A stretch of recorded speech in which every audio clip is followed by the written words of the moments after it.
All right, we are live. Hi, everyone. Welcome to another GMAT Club live YouTube session. Today, we have a slightly different session for you. I know a lot of the sessions in the past have focused on MBA programs and MBA admits, but today we have with us Ishita, who recently got into the Masters in Management program at LBS. So, congratulations, Ishita. Before Thank we sort of start um, our conversation, I just want the audience to let us know if they can hear us fine, they can see us fine. Just a quick hygiene, mic check and camera check. If someone can just put in the comments, um, that would be great.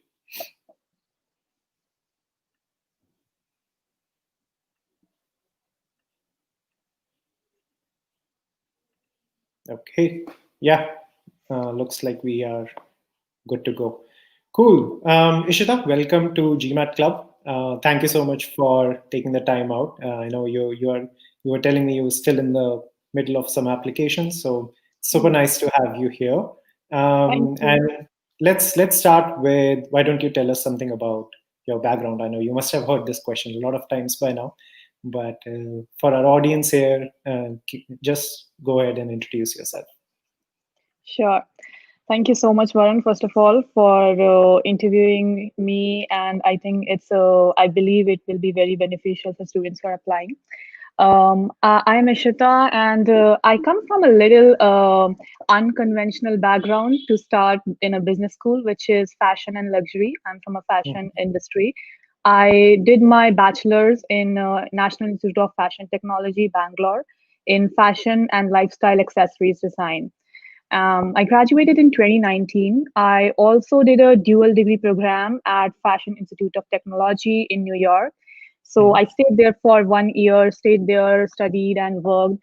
So that's the field I come from. I have done internships in accessories in luxury brands such as Aquatalia, Global Brands Group. I was working at High Design. I was working at High Design as a lead product designer.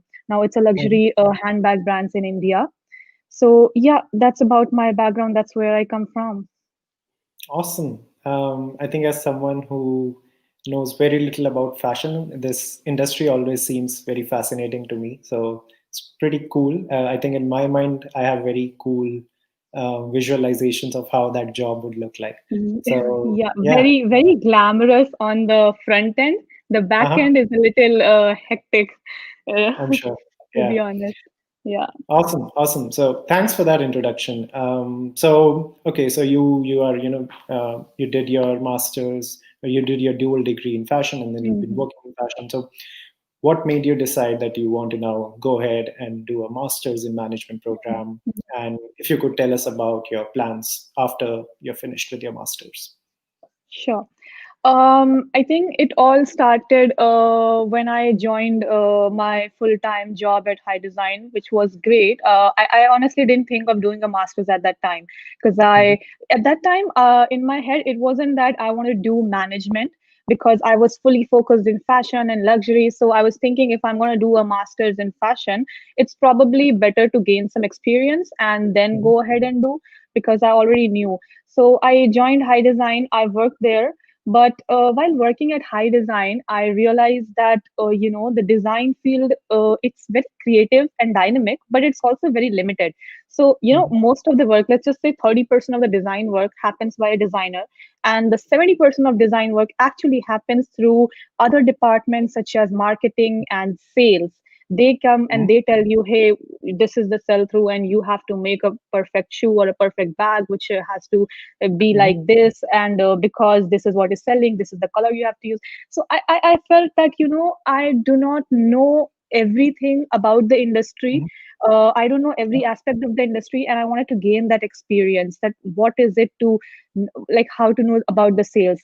I didn't want to Yeah. just sit at a seat and get order from people that okay, you design Mhm. this, you design like this. I wanted to get a full overall experience. So I started. I mean, that's when I actually before studying for management, I actually left my Mhm. job beforehand because I knew what the gap was. I was very sure of the gap.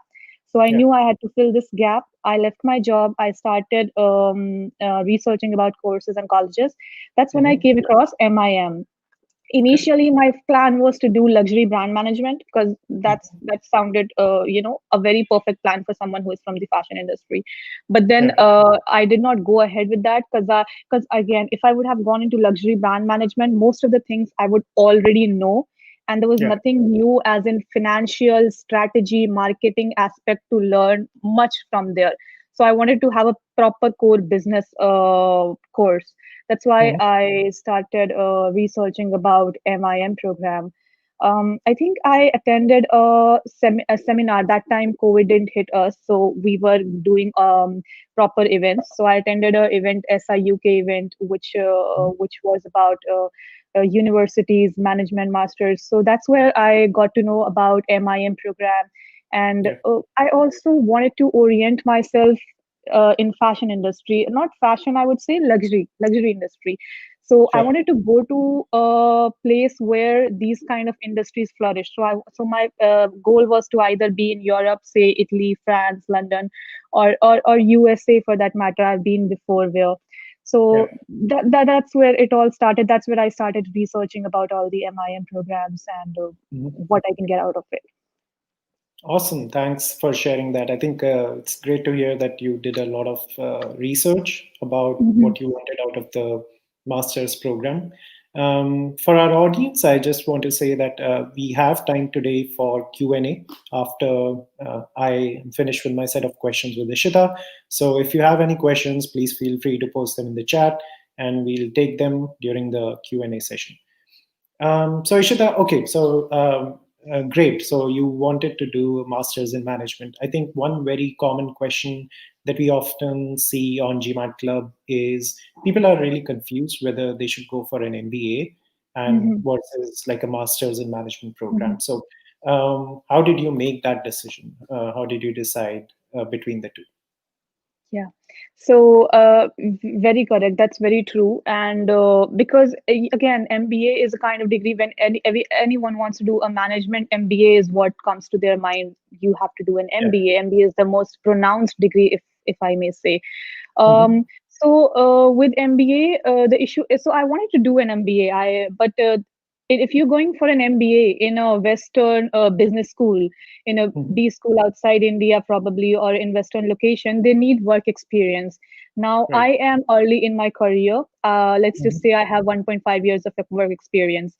So I would not fit into the MBA program of most of the B school. Let's just say all the top B schools. I'm not going to fit in their program because they need, let's just say, almost 5 years of experience on average. So Sure. that was out of option for me. So that was actually the Hmm. point where I was like, okay, what am I going to do? I can't do an MBA and I want to do masters. What to do? That's when I Yeah. came across MIM. So the good thing about MIM is that it is specially built for early career people, Hmm. individuals who have 0 to 2 years of experience. So you may be a fresher right out of college, or you may have, Hmm. let's just say, 2 years of experience max to max to get into an MIM. So this seemed like the perfect fit for me. That's Okay. why I decided that MIM. Another thing is that I'm from India, so in Hmm. India, if you can do an MBA right after college as well, for example, institutes like IIMs and ISB and a lot of other institutes, they do provide MBA. But I wanted to orient myself in a global position in outside India, where again, as I said, in an industry in India, the luxury industry is still developing. Yeah. That's why I wanted to be outside India where the industry is already there, so I can explore more, experience more. So that's the reason why I went for an MIM, and I'm glad that such a program is actually very pronounced in especially in Europe. Mhm. Got it. Makes sense. Makes sense. Mhm. And could you tell us a little bit about what was your plan of study? How did you prepare for GMAT? How long did it take? Yeah. Okay, that was a nightmare. In nutshell, that was the longest, and I think that's where I suffered the most. Mhm. Most people, when I was on GMAT club as well, we were together, Mhm. that this is not happening. So I'll say it took me very long time. I started researching about colleges in Jan end, and Mhm. I started preparing for GMAT in Jan end or February beginning. That's when I realized, okay, I have to prepare for GMAT. Now, I did not know that it's going to be such a difficult journey Mhm. preparing for GMAT and applying to college. Some Yeah. people are amazing who just get a good GMAT, a 720 score in 1 month of preparation. Not all of us are, and that I realized hard way. Mhm. So I prepared for. I actually gave 4 attempts at Mhm. GMAT, and okay, so the first attempt I studied through February, and I gave the first attempt in March. Just Okay. to, that was not an attempt where I was very serious, because see, Mhm. again, I'm coming from an industry or from a background which is not quant savvy, which is not something, Yeah. which is not a tech background, not a finance economics background. So I wanted to Yeah. see if this is actually for me, the GMAT exam. So I just gave the first attempt. I got a 600 at the time, and Mhm. I was not sad, because I knew that if I can get a 600 in 1 month preparation, I can prepare more and I can Yeah. get a better score. I can hit a 700. But Yeah. that did not happen again. Mhm. I studied, and I think in the end, by in August, when I gave my second or third attempt, I was at a 660, which is this score. Mhm. It was disappointing, I would say. And Mhm. I have seen so many people, you know, they hit this low score. I wouldn't say it's a low score, it's okay score, but yeah, if you're targeting the dream top D schools, you do need a 700. Mhm. So I know it wasn't the best. So it was a little disappointing at that time, and I didn't know what to do. So I thought to myself, okay, does it mean that I'm not going to be school of my dream? Does I mean, what am I going to do? Yeah. So that's the time when I actually joined GMAT Club also, after Yeah. getting that score. Mhm. And the first thing I did was I went to the main chat room, told the people, so and so is my situation. I'm getting such number. What to do? Yeah. I would like to say that it was a good thing to happen, because Mhm. that is the platform where you sort of have a community sense of community. There are people who are getting 750. There are people who are getting 600, and everybody's sitting and discussing together. Nobody's judging Yeah. you really. So that's Yeah. where but I think even after these 3 to 4 attempts, I studied everything, every book on Mhm. GMAT, every book Right. anybody suggested, I studied. And Mhm. the crazy part was I was good at it. I wasn't like Mhm. not getting the syllabus. I was good at Yeah. it. I was able to Yeah. understand. I was just not able to score good. For some reason, I was not able to Sure. score good Yeah. above above 690, even in mocks, 690 or 700. Yeah. So I mean, but that's the thing. See, if there might be some things which will create hindrance at some point of time, and Mhm. you cannot just sit and say that, okay, I gave 4 attempts and I still got a 660 highest. So Mhm. I cannot say to myself that, hey, okay, it's not happening for me. It's not meant to be happening for me. I mean, that's not how it happens. So Yeah. anyways, I went ahead and I gave my the thing, the SOP and everything. I Mhm. submitted with the 660 score. Luckily, it Sure. happened for me. Mhm. Um, I can talk about the other part, like if my Yeah. GMAT, or if your GMAT is low, if your academics is low, or if your international exposure is low. Like all these things are bullet points for a B school. Sure. If one of these are low, how do you actually work on the other things Mhm. to make your profile stronger? So I worked on the other things. I think what was good was the essays. For LBS, there are like 11 essays, and I'm not kidding. Okay. Yeah, Yeah, I was gonna come to what happened once you were done with your GMAT and yeah. got into your application game plan. And I think it's a very, I would say it's a very common thing for people Mhm, to study a lot and mhm, not get the score they want. And I mhm, think by no mhm. means 660 is a low score, but Yeah. as you said, the competition is intense. People freak out all the time, and there are no perfect applicants, right? Everyone's gonna have Mhm, one mhm, thing or the mhm. other lacking in their profile. But yeah, I think let's just continue talking about once you were done with your GMAT, what was your application game plan? You sort of knew your strengths and Mhm, weaknesses. mhm. So, which schools and which programs did you target? Okay. Um, I knew that I wanted to target HEC Paris, Mm-hmm. ESSEC Business School, London Business School, and INSEAD. These were the four schools which were dream school for me, and these were the four schools I wanted to target. Now, GMAT was not happening, so I thought, okay, if it's not happening, if it's I was going to target the other schools, which were my you can say second plus on the second year. I kept those schools. Mm-hmm. But so that was my game plan. That was what I wanted to do. I Mm-hmm. also took some help with the consultants, and Yeah. in fact, with the 660, even they were telling me that, Ishita, I don't think it is possible for you to get into your dream schools with Yeah. this. You better start applying to the other schools which are on your second list. And but I have, never honestly had a plan B for myself all this while, Mm-hmm. Yeah. even before this. I don't want to. So I Mm-hmm. was like, let's just work on this. Let's just see where it goes. Yeah. Because I have seen, see, 700, we say 700 is an average score for LBS, or Mm-hmm. 710 for HEC Paris. Yeah. So I was like, it's an average. It's not, it's Yeah. an average. That does mean people from lesser GMAT also get into the college, and from more GMAT also get into the college. So I was like, Sure. let's do this. Yeah. So I knew that my academic was strong. I knew that living in the States and working there, my international exposure was strong. I also knew that I bring in diversity, since I am from a different field. I'm from fashion and luxury field. So I Yeah. knew these were my strengths, and I could work on that. I could highlight those things in my profile and make it Yeah. stronger. I did. So that's what I did. I mean, I went ahead and I applied to LBS in Mm-hmm. second round. I could not apply in first round because I was still struggling with GMAT.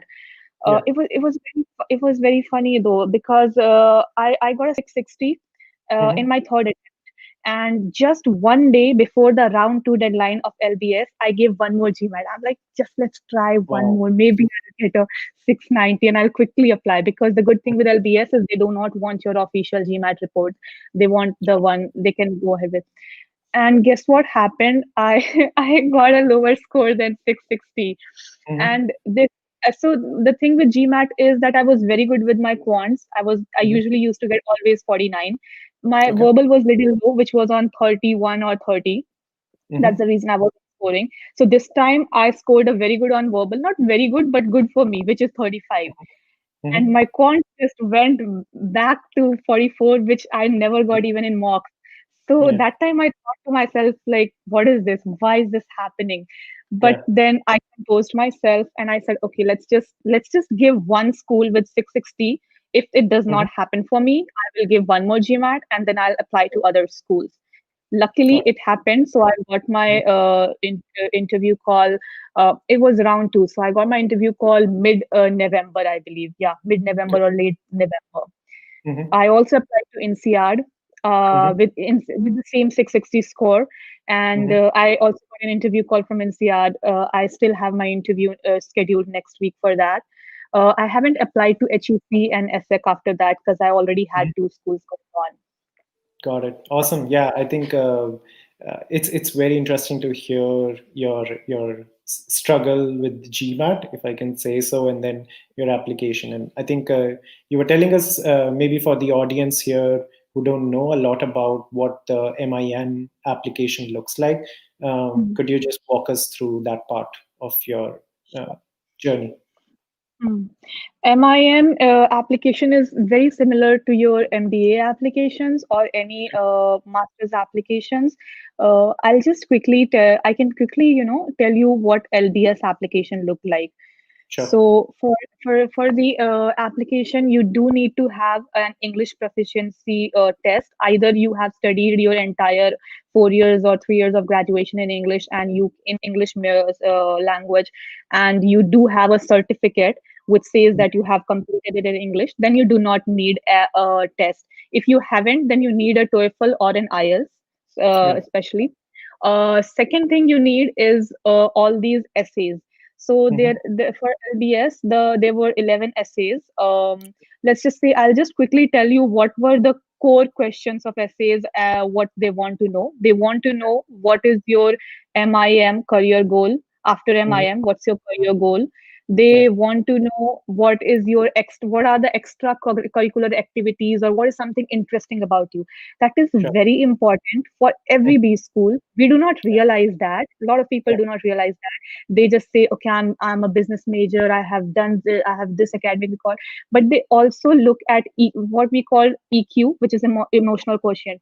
They do Yeah. want to know that you are a person who is good in sports, maybe, or good in Mhm. some, you're just a person who is an all-round holistic profile with a holistic profile.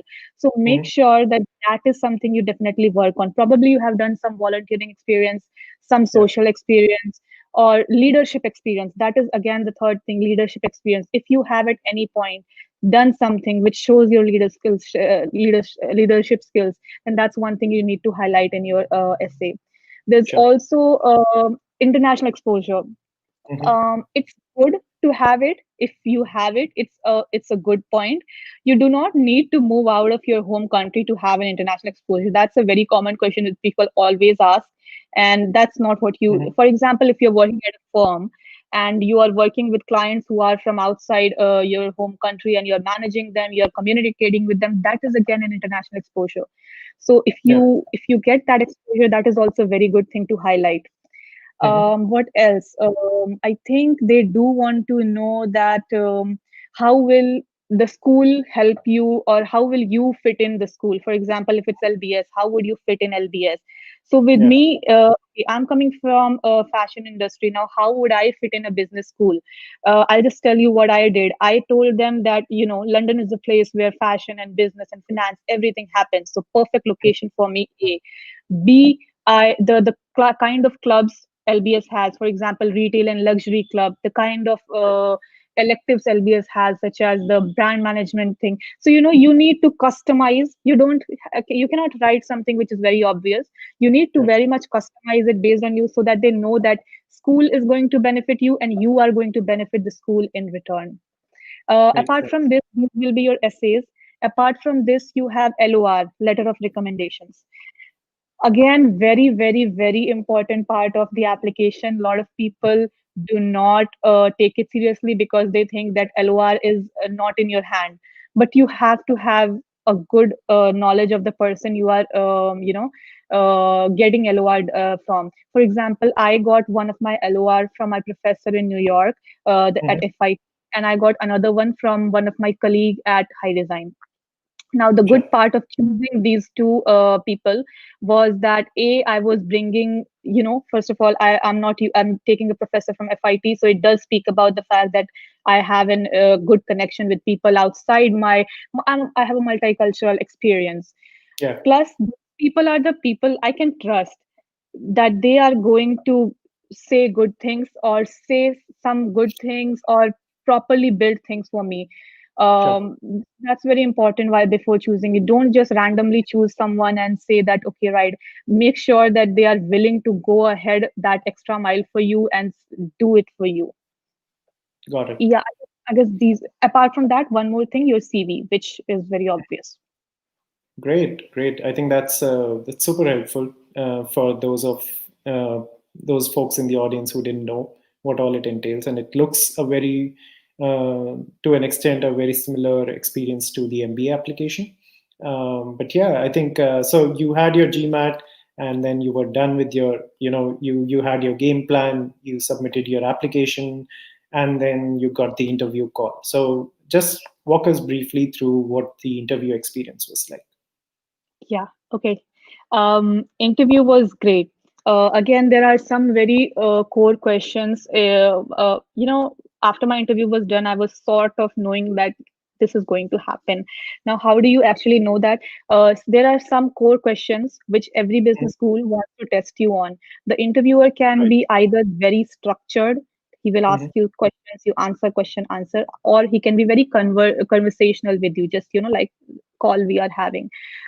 It does not matter what kind of interview it is. The basic thing is they are going to judge you on the core questions, which are, um, what is your background like. They're going to know what is your Mhm. background like, where you coming from, how Right. are you going to leverage the business school you're coming to your post business goals, because they do want people to come who can build a community, who can build a community after getting out of their business school. That's what Yeah. they're looking for. Third very important thing, which a lot of us do not think it's important, is your EQ. I was talking about, like, Yeah. how good are you with people? Are you able to, this was one of the question my interviewer asked. Hmm. He asked that how if you're in a group work, if you're doing a group work, how, what is the role you're going to play? So I told him Yeah. something.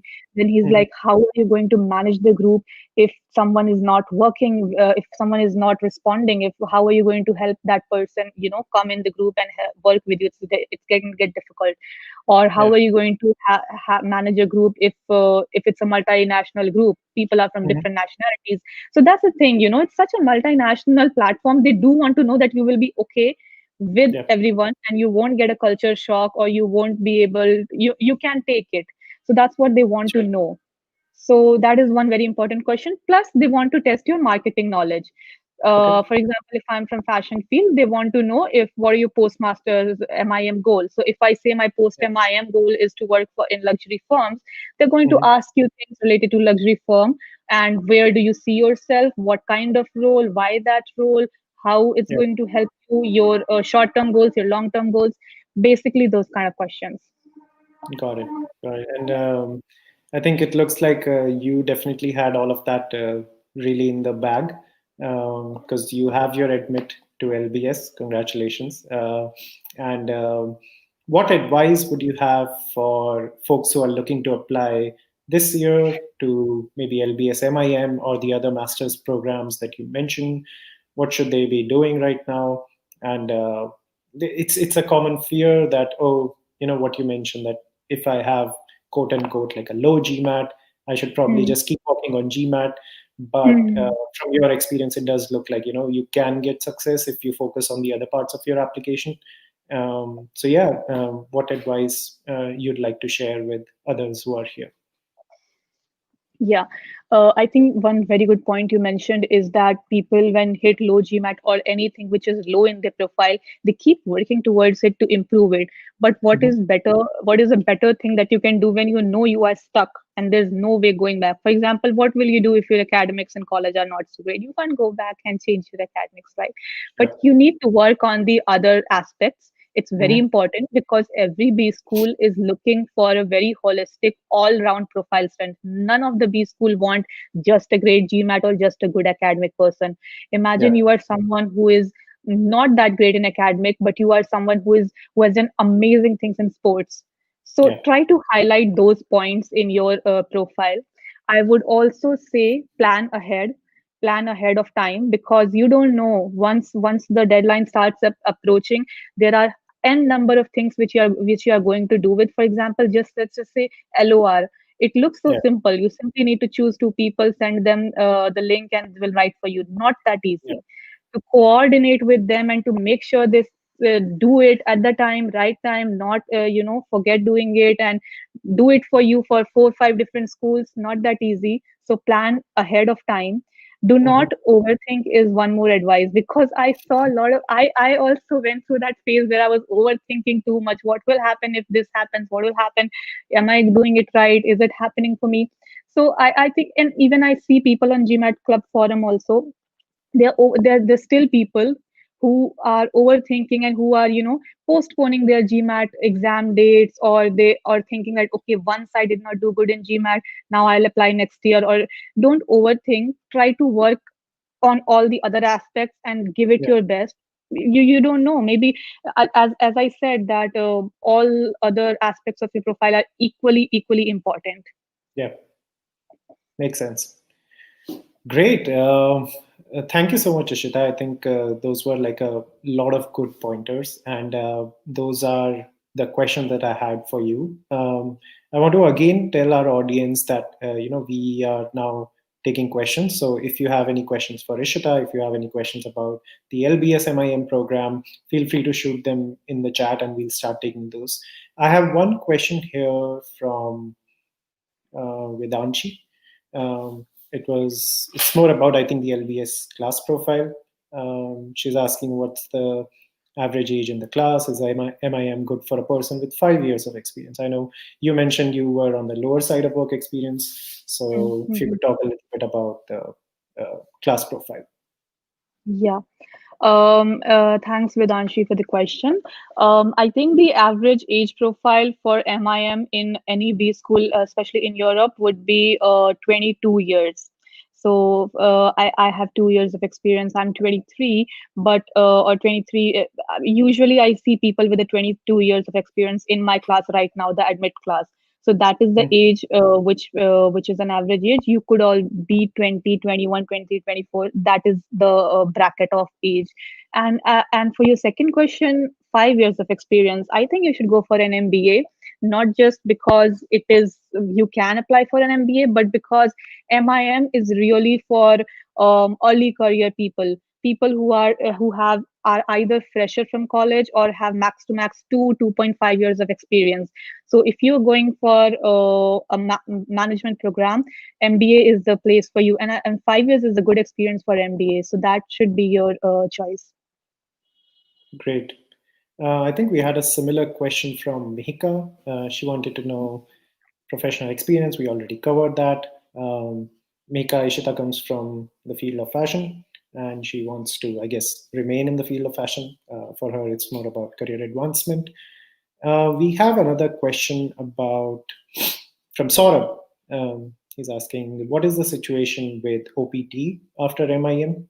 Or maybe we can just broaden this up and talk about um, recruiting for MIM. What sort of companies usually come? What does the work permits look like in UK? Yeah. So if I'm talking about, I'm not sure if, since you said OPT, it sounds little US oriented. Yeah, Uh, yeah. I, um, yeah. So I think, even I haven't applied to any school in US, but I know Mhm. for sure, for example, schools like Cornell, Michigan, and Duke, these have MIM programs.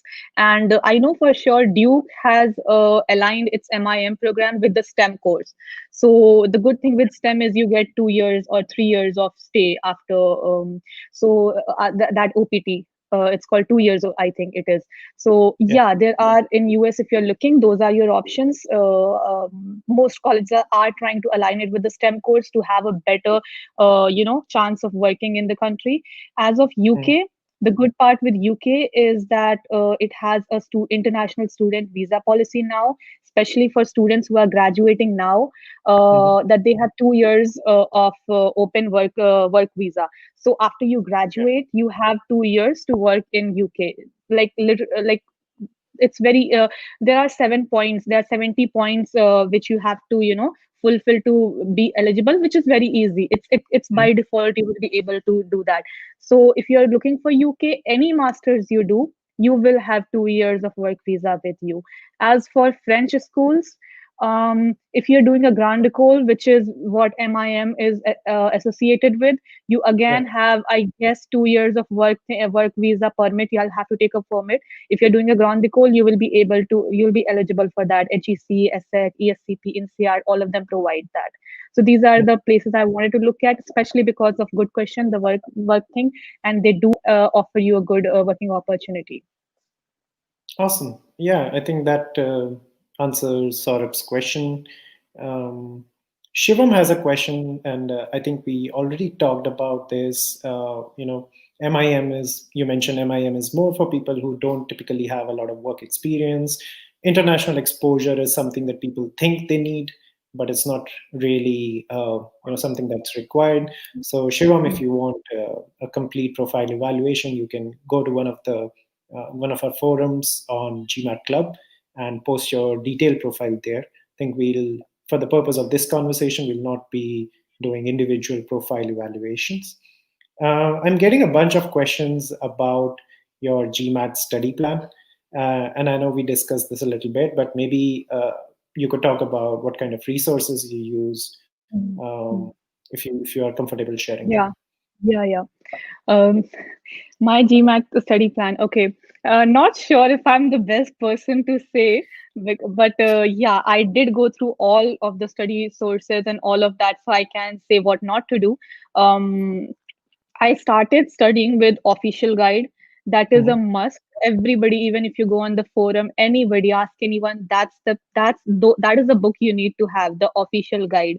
Apart Yeah. from official guide, you should also, if you want to practice more official questions, there is verbal review and quants review, which is Yeah. also official questions. I would also say, do I did not do this initially. I got a book and I studied offline, like through the book, and Hmm. I was doing okay. But when I started doing it online, it's very, very important that you do this. It will help you, get a better idea of interface, basically. So if you do Sure. it on online, log in online and practice the questions online. Don't practice it on offline from the book. It's better you practice online because your final exam is going to be online. So it will Yeah. just prepare you with that mindset. Hmm. I think while I was doing RC offline, I was better with it. When I started doing it online, it was different. Studying a book, hardcover book is different than studying it on the PC or on the screen. So for Yeah. that reason, I think one thing you should do is every question you practice, anything you practice, try to practice it on the screen online. Sure. Another thing, what other resources you can use? GMAT Club Forum has answers to all your questions. So if you are having practicing anything from outside, you can always, type it and you will get the answers. That is the resource. I also did one thing on the forum. If you go to there are topic wise, very good thing. They are topic wise, assembled. So for Yeah. example, if you're going into quants, let's just say, and you know that these are the topics you want to cover, Yeah. percentage or ratios or other things. So you just go on. I used to do that. I used to go topic wise. I used to feel, okay, 6 topics I will cover today. I will do 10 questions out of each topic. I used to go on topic, do 10 random questions, or there are difficulty levels also. You can choose out of that. So so there's a structure over there that okay, now you have done questions of ratio and proportion, so you are good with it or you're not that great with it. You can evaluate yourself. It's very good to practice topic wise. That's one thing. If you want to take mocks, I think official mocks are there, which you should really go for. Apart from Mhm. that, there's Manhattan, which is difficult. So if you're getting a 700 Manhattan, don't get, or less, or 690, don't get disheartened. That's a very good score. Yeah. Got it. Great. And thanks for the awesome GMAT Club plug there. I had an amazing experience. That's I great. also remember the HOT competition which happened. It changed my Yeah. whole perspective towards GMAT. I think you guys should Mhm. definitely keep doing it. Great. I have one question here from Mitesh, and I know it's a very difficult to predict anything that happens now after 2020. But maybe let's tweak this a little bit and talk about does the MIM recruiting process happen alongside the MBA program at LBS? Do similar recruiters come, or is it like a separate process? How does it work? Okay. Yeah. Thanks, Mitesh, for the question. And yeah, a little difficult, honestly. Even I am not asking these Sure. questions to my my recruitment managers right now. Sure. They're like, we don't. But yeah, uh, we I did talk to a lot of people at LBS, Mhm. student ambassadors and people. So what happens is that the best thing about, I can talk from the LBS perspective because I've been involved in that. They have a Yeah. very good career resource center, so Mhm. they are going to help you through every step of your career. In fact, yesterday itself, I was talking to someone, when does this start happening, the recruitment thing? Does it Yeah. start happening right when you join college or after you graduate, last days? And the Yeah. person said it starts happening before you join the college. It starts happening in July. You will start doing, they will help you through your CV, they will help you through getting. So the best part and the very important part of getting a job in UK, if you're, or any place in any business field, is networking. Mhm. Yeah. Networking is the only thing. So Yeah. at LBS, for example, they have a lot of companies. They have MBBs, they have Big Four, and all the other diversified sector companies coming to the Mhm. campus, having their events. So you go there, you meet people after the events or through the event, and that's how you develop, network over. And there are a lot of events happening. That's how you Mhm. develop your network. So one is career center helping you. Second, Yeah. there's also very good deadline. I was talking to this person, and the other person was telling, for example, if you're applying to MBBs, there's a deadline that you start doing it in September. By December end, there is a deadline that you will be done with the MBB applications. You will know the result. So that is a very set deadline when you are going to a business school, how to apply or how to get into a job market. Got it. Awesome. There's another question from Vasundhara. I think she's asking, are there specializations within the LBS MIM program? Uh, If some schools do provide specialization, for example, I know if you're going to HEC Paris, it's 2 years program. First year you can do your MIM, and in second year it will be you can do masters in finance or strategy or something. So there's a specialization. For LBS, it's elective. I would say okay. elective is your specialization. So it's only 1 year program. It's very Yeah. quick one. So you Mhm. have basics of all the management core. Then you Mhm. can choose your electives. For example, if I'm choosing brand management, marketing, or strategy, those are the things I'm going to specialize in. So that's how I think I'll put it. That's the kind of specialization that happens. But in the beginning, it's MIM only, or MFA, or MAM, whatever program you choose. Sure. Great. Thanks for answering that. We are getting a lot of kudos for you, by the way, in the chat. People are very happy, congratulating you, and Thank I think you. it's a great achievement. Um, I don't think we have any other questions pouring in now. So if folks have any questions, feel free to shoot now. Uh,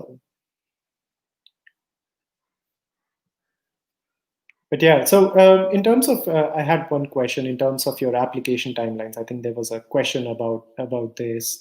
Does the timeline? What does the timeline look like? Is it similar to the MBA school processes? Does it work the Hmm. same way? Pretty much similar. It starts for LBS. It starts very. I was very irritated at that time because LBS was the first school which started its timeline. September Yeah. 30th, if I'm not wrong, was the R1 deadline. But Okay. yeah, it's mostly September or October. There is R1 deadline, and Yeah. then R2 deadline for LBS was November. For other schools, mostly it's either December or January. For example, HEC and ESSEC was January first week. R3 Mhm. deadline comes after that, probably I guess in March, and then after that. So yeah, that's the deadline. I think I also I would advise that R1 and R2 are the rounds which you should go for. If you Very think you are even 90% ready, just go for R1 or R2. Don't wait till the end. It's also because I mean there is obviously less probability of you getting in because most of the seats are full. yeah. But also because you get along, you're done, you're free from your mind. If I would not have applied in R2 because my GMAT was not that great, then Mhm. I won't have been in that zone. I would have even gotten lower and lower. Or, okay, it's not happening now. It will happen in March. What will happen? Just if you think you're there, give it your full and go for R1 or R2. Got it. Makes sense. I think you answered a bunch of questions that were coming in about R3 being more competitive. What is the best time to apply for LBS? I think we Mm-hmm. covered all of that. Um, but yeah, I think this was a great conversation, Ishita. Again, thank you so much for taking the time out. You No already have problem. LBS in your bag. You're interviewing next week for INSEAD, so all the best for that. Mhm. Thank And you. for our audience, we'll keep doing more of these sessions. We'll try to get more masters specific sessions in. Keep looking out for GMAT Club YouTube channel. Keep looking out for more live sessions. But yeah, it was great having you here, Rishita. Thank you so much. And if someone wants to reach out to me on GMAT Club, I think Ishita27 is my username. Do reach out. I try to answer all the PMs I get. So, sure, no problem. And thank you so much, Varun, for having me here. Great. Awesome. Have a great day. You too. Thank you so much. Bye.